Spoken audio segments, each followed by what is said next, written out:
नमस्कार, दिन भर की बड़ी खबरों में आपका स्वागत है। मैं हूं शिवानी। आज की खबर में बात होगी नीति आयोग की बैठक में मोदी सरकार को बड़ा झटका, नहीं पहुंचे नीतीश, ममता का माइक बंद करना पड़ा भारी की। वहीं राहुल के एक ऐलान से डरी भाजपा धड़ाधड़ 10 राज्यों में बड़ा फैसला की। साथ ही शरद ने अमित शाह को बुरी तरह धोया, याद दिलाया तड़ी पार की। और हरियाणा में राव इंद्रजीत के बगावती तेवर कांपने लगी बीजेपी, तुरंत 6 लोगों को हटाया। वहीं सीएम हेमंत फिर जाएंगे जेल, ईडी ने चली बड़ी चाल की। और नहीं सो पा रही महाराष्ट्र बीजेपी, सीट शेयरिंग को लेकर रोना धोना तेज। इसी के साथ आज दिन भर की सभी बड़ी और प्रमुख खबरों को जानेंगे विस्तार से। उससे पहले एक नजर सुर्खियों पर। नीति आयोग की बैठक छोड़कर निकली ममता बनर्जी, कहा मैं बोल रही थी, माइक बंद कर दिया गया। भ्रष्टाचार का सरगना कहे जाने पर भड़के शरद पवार, शाह को सुप्रीम कोर्ट के फैसले की दिलाई याद। राजस्थान, असम और अरुणाचल प्रदेश में अग्निवीरों को मिला आरक्षण। बता दें कि अब तक 10 राज्यों ने रिजर्वेशन देने की घोषणा की, सेंट्रल फोर्स में भी मिली छूट। हरियाणा में राव इंद्रजीत की प्रेशर पॉलिटिक्स, केंद्रीय मंत्री ने बीजेपी से अहिरवाल बेल्ट की 7 विधानसभा सीट मांगी, बेटी आरती भी लड़ेंगी चुनाव। विपक्षी सीएम नहीं, नीतीश कुमार ने भी नीति आयोग की बैठक से बनाई दूरी, जानिए क्या है वजह।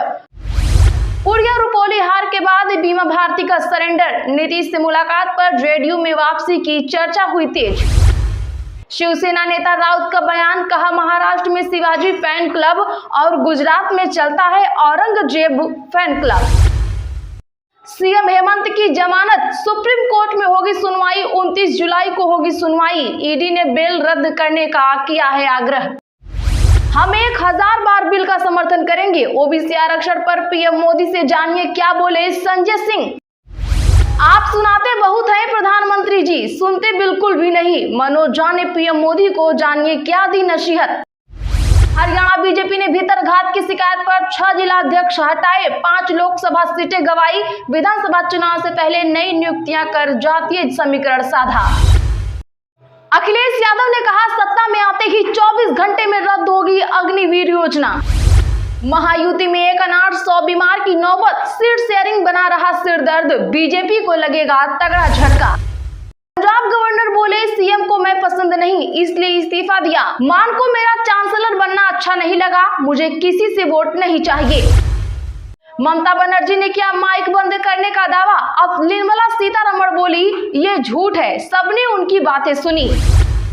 नीति आयोग की बैठक को लेकर मचा घमासान, केंद्र पर बरसे तमिलनाडु के सीएम स्टालिन।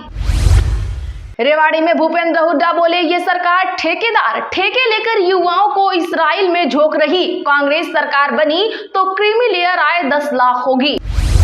केंद्रीय मंत्री बोले बढ़ती जनसंख्या चिंता का विषय, हमारे पास 4% जमीन और 2.5% ही बचा पानी, इस पर कानून लाना चाहिए। यूपी सरकार का बड़ा ऐलान, कहा उत्तर प्रदेश के मेरठ जिले में 94 मदरसों के 11,000 बच्चे होंगे स्कूलों में शिफ्ट।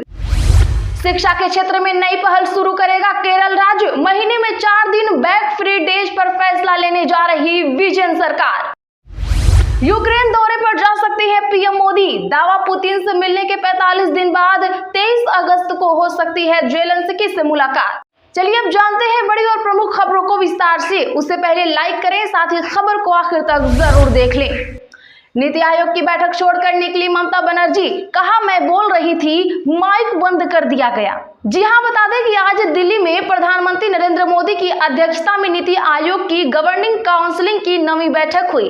पश्चिम बंगाल के मुख्यमंत्री ममता बनर्जी मीटिंग को बीच में ही छोड़कर बाहर निकल गईं। ममता ने आरोप लगाया कि उन्हें बोलने नहीं दिया गया, माइक बंद कर दिया गया। उन्होंने कहा कि बैठक में विपक्ष की ओर से सिर्फ मैं शामिल हुई थी, भाजपा के मुख्यमंत्रियों को बोलने के लिए 10 से 20 मिनट का समय दिया गया, जबकि मुझे केवल 5 मिनट मिले। इधर सरकार ने ममता के इन आरोपों को झूठ बतलाया है। वित्त मंत्री निर्मला सीतारमण ने कहा कि ममता झूठ बोल रही है, माइक नहीं बंद किया गया। भ्रष्टाचार का सरगना कहे जाने पर भड़के शरद पवार, शाह को सुप्रीम कोर्ट के फैसले की दिलाई याद। बता दें कि एनसीपी प्रमुख शरद पवार ने केंद्रीय गृह मंत्री अमित शाह पर उनके बयान को लेकर पलटवार किया है। दरअसल अमित शाह ने बीते दिनों अपने एक बयान में शरद पवार को राजनीति में भ्रष्टाचार का सरगना करार दिया था। अब शरद पवार ने अमित शाह पर पलटवार किया है। शरद पवार ने कहा कि यह हैरानी की बात है कि एक व्यक्ति जिसे सुप्रीम कोर्ट द्वारा गुजरात से बाहर किया गया था, वो देश का इतना अहम मंत्रालय संभाल रहा है। शरद पवार ने कहा कि कुछ दिन पहले गृह मंत्री अमित शाह ने मेरे खिलाफ बयान दिया था और कुछ बातें कही थी। उन्होंने कहा था कि शरद पवार देश के भ्रष्ट लोगों के कमांडर हैं।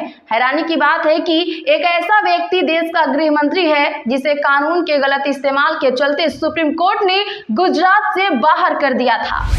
हरियाणा में राव इंद्रजीत की प्रेशर पॉलिटिक्स। केंद्रीय मंत्री ने बीजेपी से अहिरवाल बेल्ट की 7 विधानसभा सीटें मांगी। बता दें कि हरियाणा में अहिरवाल बेल्ट की राजनीति को अपने हिसाब से चलाने वाले गुरुग्राम से मौजूदा सांसद व केंद्रीय मंत्री राव इंद्रजीत सिंह सधी हुई राजनीति के तहत प्रेशर पॉलिटिक्स कर रहे हैं। आज वो रेवाड़ी के डहीना पहुंची। यहाँ जनसभा में उन्होंने कहा, मैं कई बार एमएलए और एमपी बन चुका हूँ, महेंद्रगढ़ से भी जीता और गुरुग्राम से भी। अब मैं नई पीढ़ी को आगे लाना चाहता हूं। राजनीतिज्ञ बताते हैं कि राव का इशारा उनकी बेटी आरती राव की ओर है। वह इस विधानसभा चुनाव में न सिर्फ बेटी को पूरी राजनीति में एडजस्ट करेंगे, बल्कि अपने समर्थकों को भी अहिरवाल बेल्ट के 3 जिलों रेवाड़ी, महेंद्रगढ़ और गुरुग्राम में ज्यादा से ज्यादा टिकट दिलाने की कोशिश करेंगे, ताकि रामपुरा हाउस का दबदबा बना रहे। विपक्षी सीएम ही नहीं, नीतीश कुमार ने भी नीति आयोग की बैठक से बनाई दूरी। जानिए क्या है वजह। बता दें कि प्रधानमंत्री नरेंद्र मोदी ने शनिवार को नीति आयोग की 9वीं गवर्निंग काउंसिल की बैठक की अध्यक्षता की। इसमें विभिन्न विकास मुद्दों और नीतिगत मामलों पर चर्चा की गई। कई विपक्षी मुख्यमंत्रियों ने इस अहम बैठक में भाग नहीं लिया।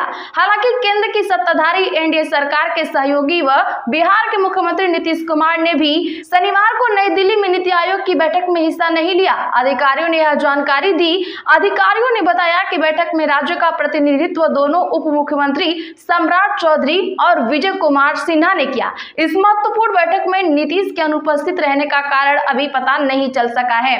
बता दें कि यह पहली बार नहीं है जब मुख्यमंत्री नीतीश आयोग की बैठक में हिस्सा नहीं ले रहे हैं। मुख्यमंत्री पहले भी बैठक में नहीं शामिल हुए थे। आपको क्या लगता है? प्रेशर लगातार जारी है? कमेंट जरूर करें। पूर्णिया रुपौली हार के बाद बीमा भारती का सरेंडर। नीतीश से मुलाकात पर जेडीयू में वापसी की चर्चा हुई तेज। बता दें कि बिहार के पूर्णिया जिले की रुपौली विधानसभा सीट से पूर्व विधायक बीमा भारती ने बीते दिन मुख्यमंत्री नीतीश कुमार से मुलाकात की।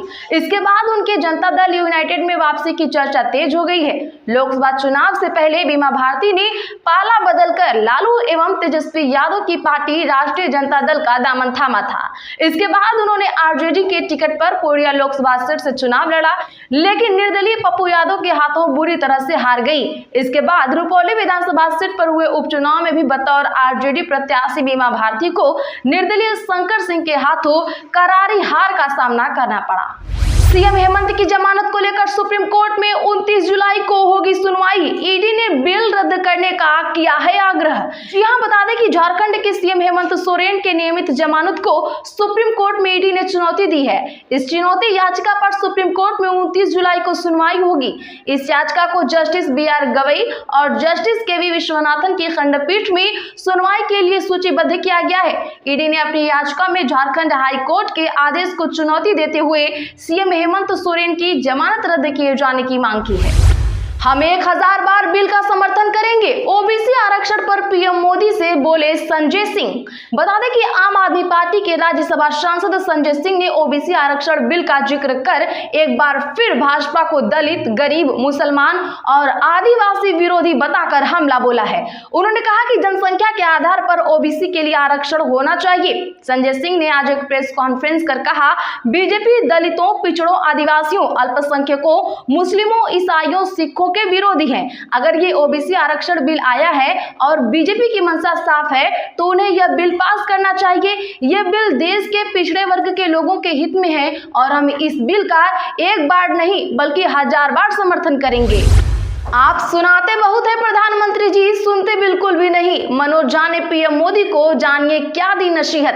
प्रधानमंत्री जी, आप अब भी नहीं समझ पा रहे हैं, ये मैंडेट आपको सुनने के लिए दिया गया है। Develop the art of listening. आप सुनाते बहुत है प्रधानमंत्री जी, सुनते बिल्कुल भी नहीं। सुनिए, आपका भी भला होगा, देश का भी भला होगा। ये बात मनोज झा ने अपने एक इंटरव्यू के दौरान पीएम मोदी के लिए कही। मनोज झा ने शहीदों, योजना आयोग जैसे तमाम मुद्दों पर बेबाकी से बात की। उन्होंने कहा कि जवान की शहादत पर हम सब श्रद्धांजलि देते हैं, लेकिन संसद में इसकी चर्चा नहीं हो पाती है। आगे उन्होंने नीति आयोग को पूरी तरह असफल बताते हुए फिर से योजना आयोग को लागू करने की भी सलाह दी। साथ ही नेहरू के संसदीय लोकतंत्र के विचार को आज भी प्रासंगिक बताते हुए वर्तमान सरकार की आलोचना की।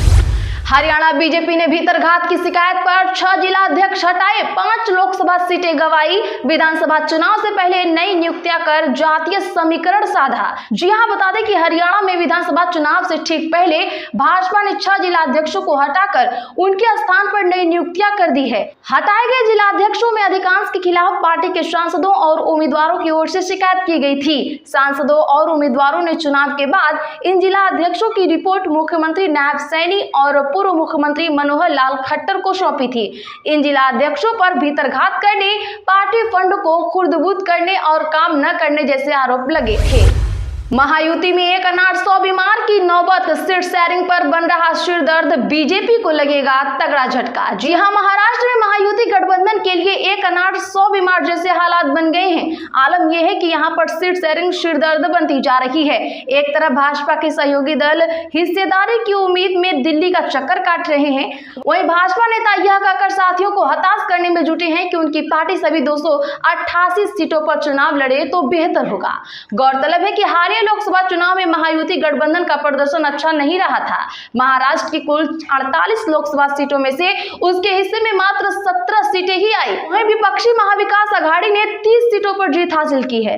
लोकसभा चुनाव में महायुति के पिछड़ेपन की कई वजह थी और इनमें एक बड़ी वजह सीट शेयरिंग भी रही। ऐसे में भाजपा आगामी विधानसभा चुनाव में फूंक फूंक कर कदम रखने की तैयारी में है। यूक्रेन दौरे पर जा सकते हैं पीएम मोदी। दावा, पुतिन से मिलने के 45 दिन बाद 23 अगस्त को हो सकती है जेलेंस्की से मुलाकात। जी हां, बता दें कि रूस यूक्रेन जंग के बीच प्रधानमंत्री नरेंद्र मोदी अगस्त में यूक्रेन के दौरे पर जा सकते हैं। न्यूज एजेंसी पीटीआई की रिपोर्ट के मुताबिक मोदी के दौरे को लेकर दोनों देशों की सरकारों के बीच बातचीत चल रही है। हालांकि अब तक किसी भी देश ने आधिकारिक घोषणा नहीं की है। अगर पीएम मोदी यूक्रेन जाते हैं तो 1991 में यूक्रेन के अलग देश बनने के बाद यह किसी भारतीय पीएम की वहां पहली यात्रा होगी। आज के लिए बस इतना ही। अगर चैनल पर आप नए हो तो चैनल को अभी सब्सक्राइब करें, बगल में घंटी के निशान को जरूर दबा लें, वीडियो को लाइक शेयर कर हमारा सपोर्ट जरूर करें।